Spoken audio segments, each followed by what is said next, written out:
What's going on, YouTube? Welcome back to a brand new video. Today I got something a little bit different. Today I'm just going to be talking about certain things I haven't discussed publicly yet, like with last season, why I transferred.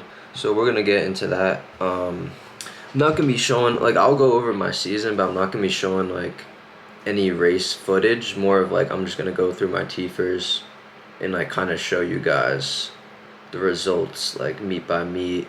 The reason why I haven't like pushed this video out for a long time, I kind of been neglecting this, is because I wanted to give it like some time to kind of like process everything. I don't want to sound like I'm making excuses, you know. But overall, honestly, I'm not gonna sugarcoat it in any way. This season, I feel like was just like one big loss. Like nothing really good came from this season. Technically you could say I PR'd in 2 of my events, but even with that, like I just feel like where I was at coming into the year and like where I ended up, it didn't really reflect the true work that I put in, and I was very disappointed meet by meet, honestly. But I'm not one to kind of like hide the bad things on the internet. Like I know today people like only post things that are good. You know, this is my journey. I started YouTube because I wanted to document my track and field college journey, and with this being a part of it, I feel like I have to put it out there, you know what I'm saying, and move on from it. But yeah, let's start getting into it. The main thing with last year that I just want to talk about like off the rip is obviously I had some injuries last year with my hip, specifically my right hip. Started like December 1st, which ironically is a year ago today, because the day I'm filming this, December 1st. So yeah, a year ago today, roughly, because we had a time trial December 6th, and I just remember I got hurt right before the time trial. But we were sprinting, per usual, very cold day. Maybe I didn't warm up as much as I should have that day. I don't think I was wearing pants. I definitely should have been wearing pants. And I felt like a pull in my hip flexor. It was my hip flexor first, and at first like I didn't think it was that big of a deal because it didn't really hurt that bad. And I actually kept sprinting like the rest of the workout, and I didn't even say anything to my coach because it was very like minor pull. But then as the day went on, I remember like it hurt more, but I thought like, oh, it's not a big deal, you know, it's just a little pull.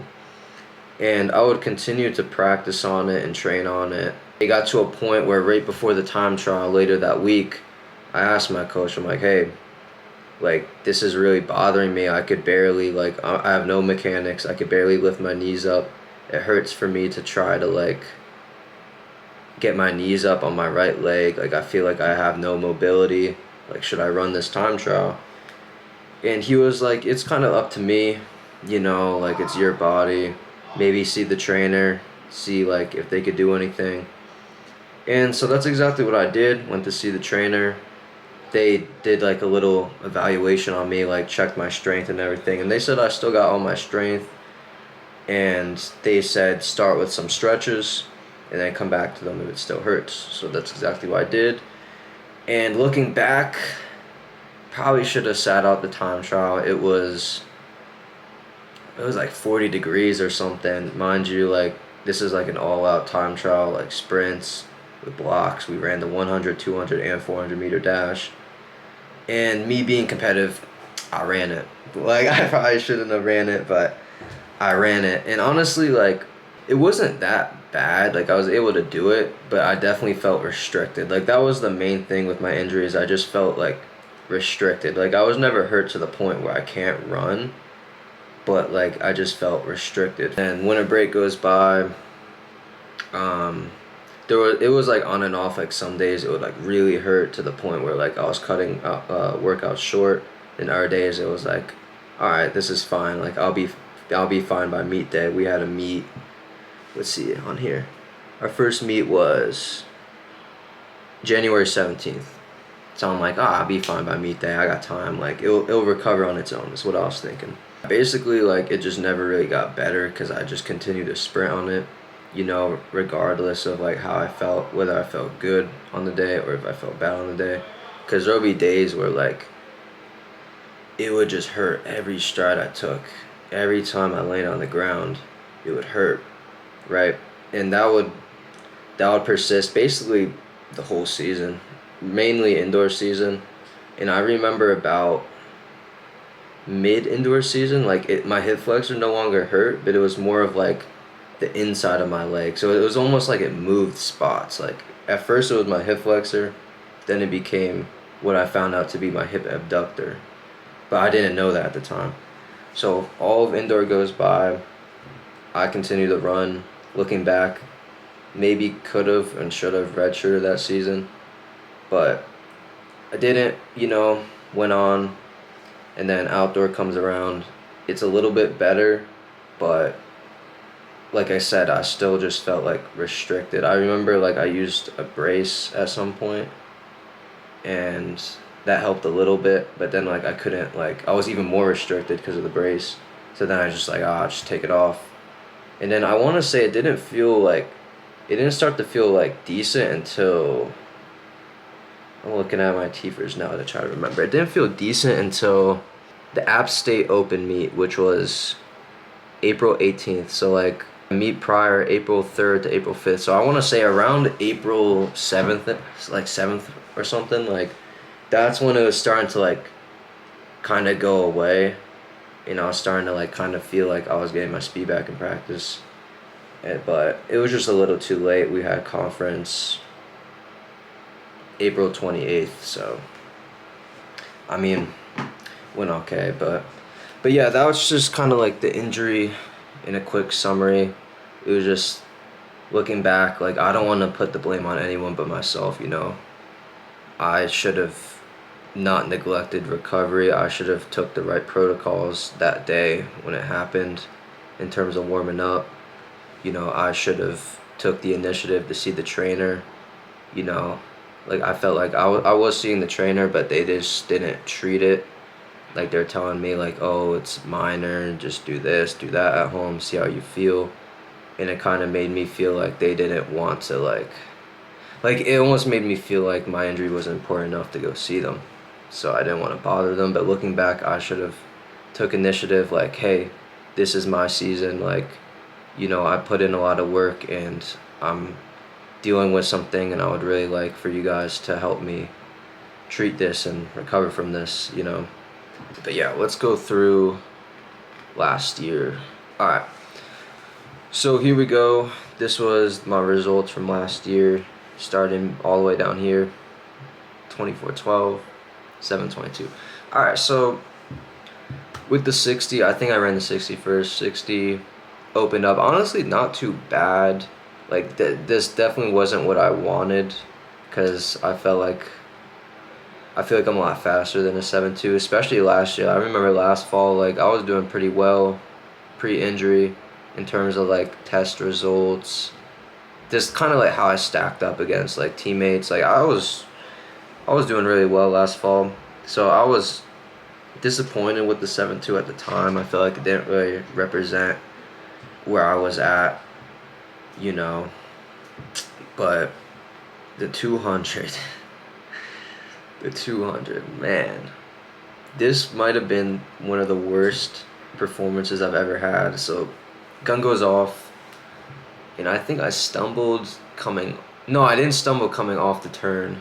Or maybe I did, but I know for sure I stumbled going into the second turn, and I stumbled again coming off, like 2 stumbles. Nothing crazy, but just like definitely killed my momentum.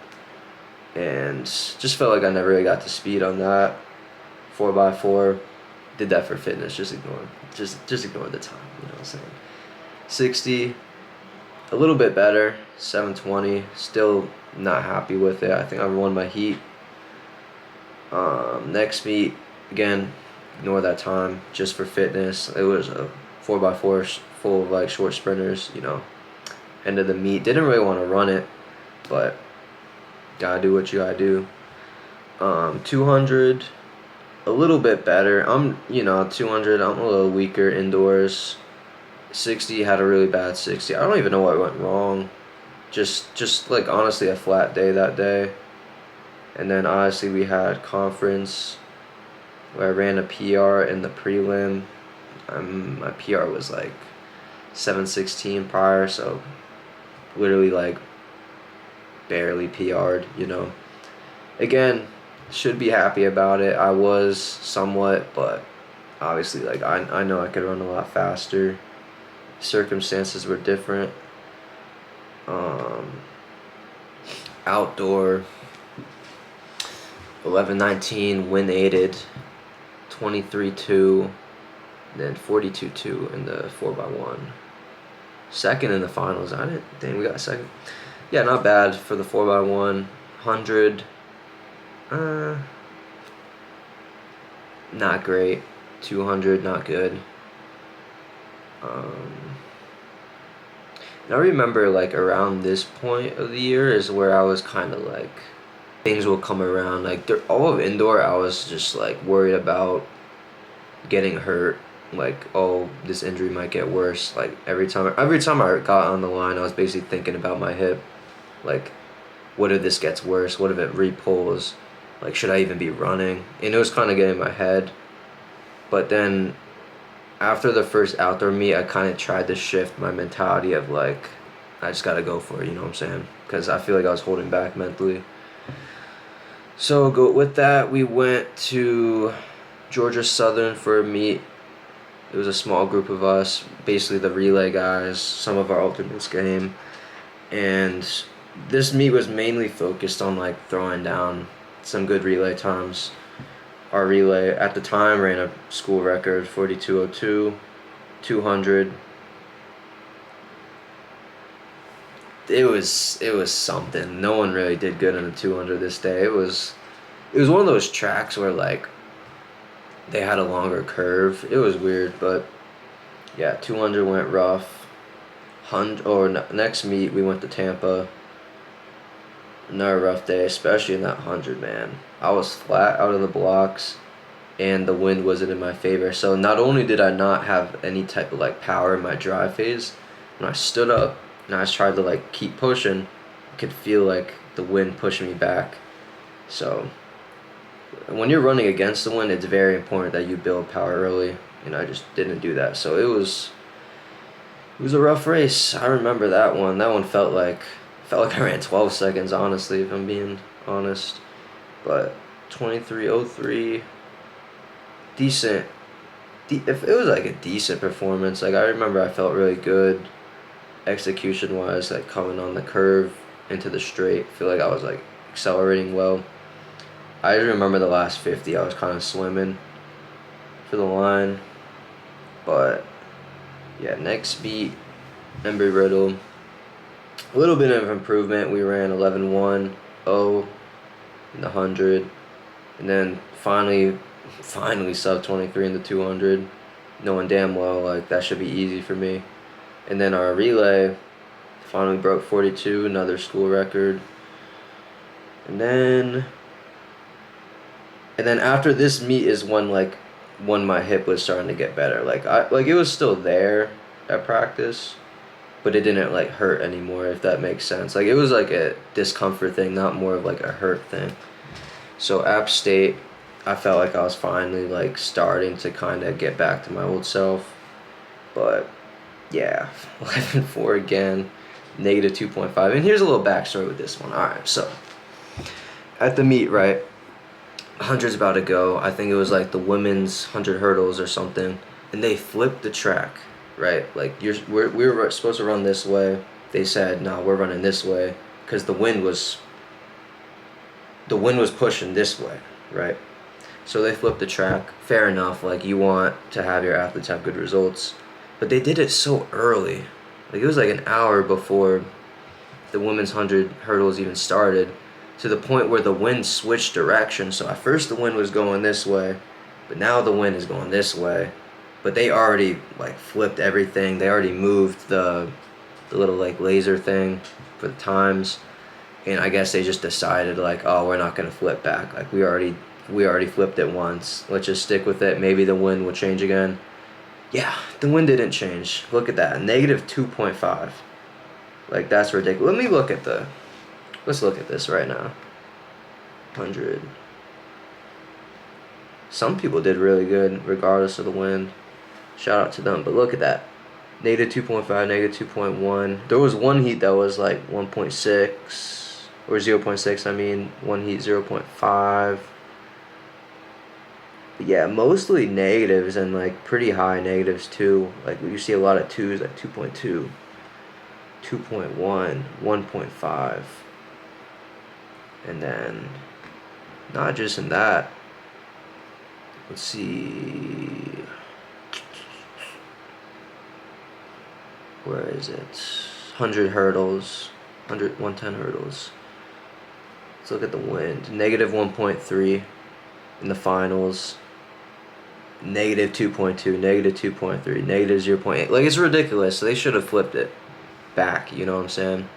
But yeah, I remember that was really frustrating in the moment, because in the moment, like, I was trying to like qualify for conference, and our coach basically told us, like, if you don't run the standard, you're not gonna run that event at conference, which the standard was like 1092, and my best was 1110, so I needed like a big drop to actually qualify for that. So that was very frustrating in the moment. Luckily, my coach ended up just like wild carding. Like, he used the wild card on me essentially, because I think you could guaranteed bring, I want to say four athletes to conference. So luckily, he ended up doing that for me. The 200 though, yeah, I don't know. I don't even know what happened. Just was out of it. I think mentally I was shattered by the 100, that like I just couldn't even focus for the 2. 4x1 went really well, school record. And yeah, and then conference finished up with a personal best in the 100, technically wind legal. Granted, I have ran multiple 10s. They just happened to all be aided. So yeah, new PR on that. 4x1. Didn't run a good race. We actually ran terrible, matter of fact. Every exchange was sloppy. Barely got the baton around. I remember we had Nate to Caden first exchange. I think like Nate fumbled it in Caden's hand or something. Then Caden to me. I like took off, and Caden basically told me, "Yo, slow down." Like, I was about to run out of the exchange zone. Then same thing with Malachi. He was about to run out of the exchange zone, but he luckily slowed down. I gave it to him. But yeah, sloppy race, but hey, still got a medal. And yeah, that was last season. Overall, like, just nothing really special about it, especially when we compare to last year. Like, just to kind of like look at how last year went. So here's all my aided times. You got 10-7, 10-8 in the same or back-to-back days. 10-8, 6th place final. 22:07, 6th place in the final. Same thing with the 60, made the finals in that too. 7th place. So yeah, when you compare my freshman year to my sophomore year, you can kind of see like how I feel about it, and how like I feel like I kind of took a step back. But that was last season, and yeah, you know, can't really dwell on the past. I got opener coming up, feeling good about this year. Had a lot of changes that we're gonna get into in a second, but yeah, a lot of changes. Feeling good about this year. Training's been going good, and I'm just excited to see what I got. All right, so now that that's out of the way, let's talk about why I transferred. If you guys paid attention to the last video, you know I transferred schools. I went from Flagler to Augusta, both Peach Belt Conference schools.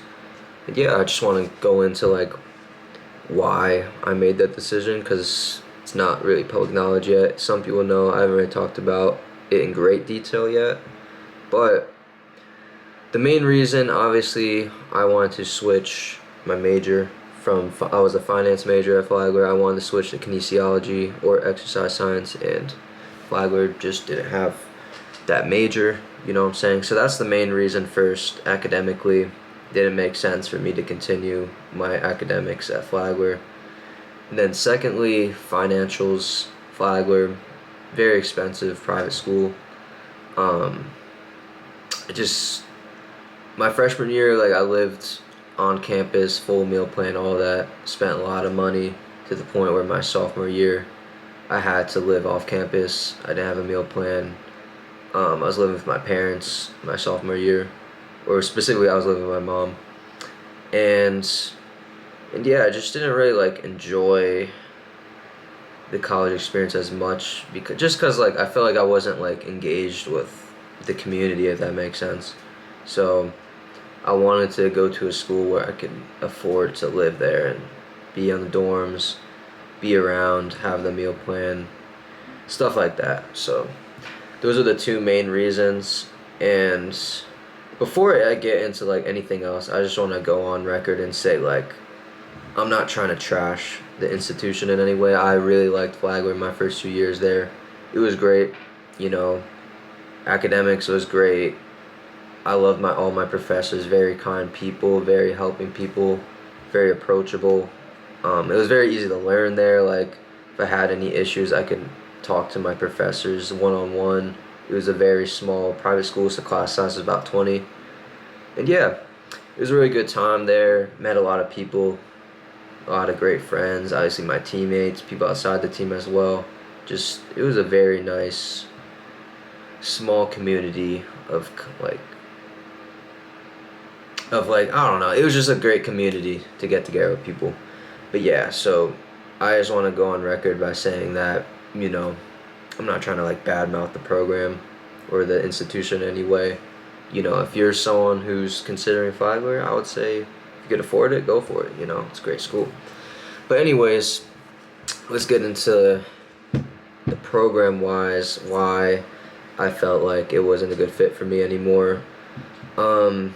You know, obviously I was hurt my sophomore year, but even like with that, I just felt like I wasn't really like improving at the rate that I wanted to. Like fall went well, I guess, but I don't know. Like I just felt like there wasn't much improvement left for me. Like I felt like it was very repetitive. I feel like we're doing like the same things, like the workouts were like copy and pasted from week.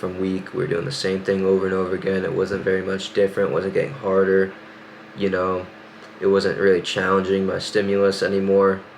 It just kind of felt like I've already been there, I've already done it, and I just didn't know like how much I could see myself progressing. And I'm not saying like it's a bad program. I'm just saying like at the time it felt like I just needed change, you know, like sometimes you just need change physically and mentally. I needed it because like obviously passion's always going to be there, but it almost felt like I was getting, what's the word, not like bored, but I wasn't really like as hungry, if that makes sense. I wasn't like, I was kind of going to practice like kind of like, oh, here we go again, instead of like excited to get better. And you know, overall I just felt like there was much needed change for me physically and mentally. And then another big thing for me is I felt like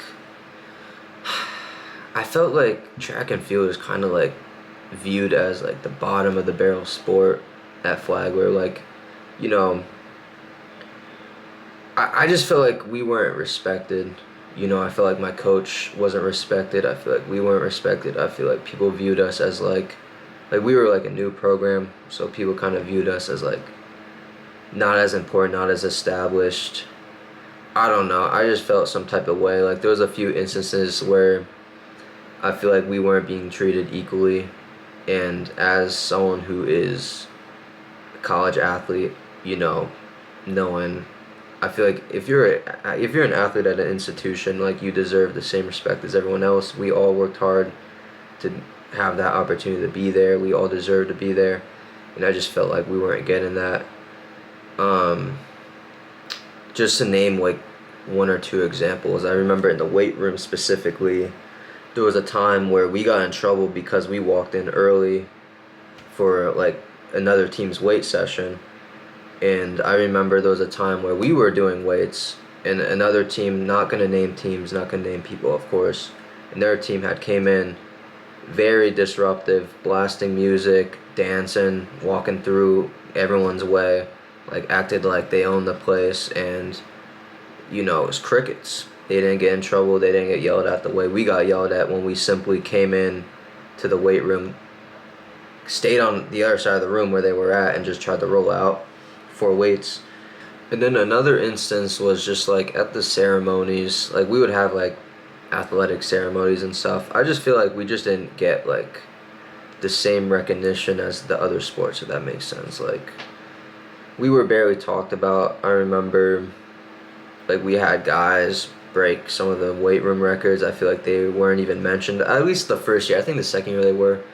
But I remember the first year, like they just like didn't even mention that when they were talking about like other records from other teams that had gotten them. And just I don't know, it was just like the overall vibe that I was getting. Not just me, my teammates were getting. Even my coach at the time kind of felt that way. Like just felt like he wasn't being respected because he was also like a new coach. And it overall just felt like we were like the new kids on the block who had to like try to prove our worth, and like it just was not the best scenario like for me to be in. Like I felt like I don't know, like respect's like a big thing for me, and I just felt like I want to be respected where I'm at, and that's as simple as that. But yeah, so going into the actual transfer portal process and how I ended up landing with Augusta is, so entered the portal right after conference, or maybe even before, maybe even the week before conference, and I was reaching out to a lot of schools. I was mass sending emails basically all over across the country, and I was getting a lot of replies, some rejections, some like schools interested but there was no money involved, some schools saying like, hey, we'll offer you this X, Y, and Z, but then we don't have your major, so then it didn't work out. So it came down to about, I want to say, about 7 schools claimed they would offer, but only 2 of the schools I actually received a contract, and that would be Augusta and then a school called Tiffin, another D2 school in Ohio. That one was a school I was really considering. And yeah, like just what I was looking for like in schools was just obviously had to have my major, had to make sense financially, and then just I was looking at like the teams. Like I wanted to see like am I gonna have competition when I go there? I want to see the times of the teams. I want to see what were their times before they came to the program. Did they progress when they got there? Things like that. Those are the things I was looking for. And location wise, I was honestly willing to go wherever. Like obviously, like if I was considering Ohio, that's like far. I'm a Florida kid. I'm from Florida, so it's like pretty far. I just didn't want to go to the West Coast. I feel like that was kind of like too much. Like California would be too much. Things like that. But so the options, they dwell down between Augusta and Tiffin. And long story short, it made a lot more sense for me to go to Augusta. Location wise, where I'm only one state over, I'm here in Georgia, as opposed to Tiffin was all the way like across the country pretty much, and it was in the cold. I'm someone who really likes heat. I don't like the cold. I don't like snow, so that was a big thing for me. And then just financially, it made a lot more sense. Like Augusta actually gave me the best financial opportunity. Like it's the cheapest option, and it just made the most sense. I was like, all right, I'll go with that. But obviously, like there was some mental hesitation just because like it is a Peach Belt school, and I felt some type of way like, dang, am I backstabbing my old team, if that makes sense. But at the end of the day, it's business. This isn't personal. I love everyone at Flagler.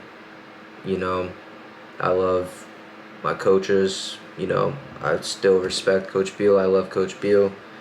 I love what they did for me. They gave me the opportunity. They introduced me into the collegiate scene, and I'm forever thankful for that. But it was just time for a change. And yeah, you know, it's nothing personal. I'll be seeing them at conference, friendly competition. May the best team win, may the best man win. But yeah, so far, Gus has been good. I really like the school. I really like the program. I'm feeling good. I'm healthy. Like with the hip thing, I was feeling it a little bit at first, but I've been taking very much care of it. I've been seeing the trainers, been stretching every night, massage gun pretty much every night, roll out pretty much every night, and just being more cautious about it, like technique wise, making sure I'm like really not overstriding, making sure I'm doing the right things during drills, just being very cautious, and it's getting a lot better. I think it's pretty much gone. Like when I practice, I don't feel it at all, which is great because last year when I was practicing, it hurt to run. So now I'm just running free. I'm not holding back in practice. Everything is maximal effort when it's supposed to be, of course. Sometimes you run purposely, like 70%, whatever. But you know what I mean. Like I'm not holding back at all. I'm able to like run freely now, and I'm excited for the season. Excited. I feel like this is the year where I'm finally gonna show what I'm made of. You know what I'm saying? Like last year, didn't really get to show it. I feel like I was restricted, everything going on. But this year, I feel like I'm gonna show what should have been last year and more. That's the goal. Yeah, I'm not gonna say too much on that. You guys just gotta stay tuned. We got a couple of videos coming up. We got a meet. I think the 12th. I'm competing the 12th. So I'll film that meet vlog, and then winter break's coming up. I'll be bringing back the Road to Sub 7 series again because I haven't breaking it yet. So continue with more training footage, and then when I get back from winter break, I'm gonna plan on start to try to bring the camera to practice a little more, film some workouts, film some behind the scenes, film more meets. It's gonna be fun. But yeah, that'll conclude today's video. Thank you guys so much for tuning in, watching till the end. I really appreciate the support. Make sure you like, comment, subscribe. Yeah, see you guys in the next one. Peace.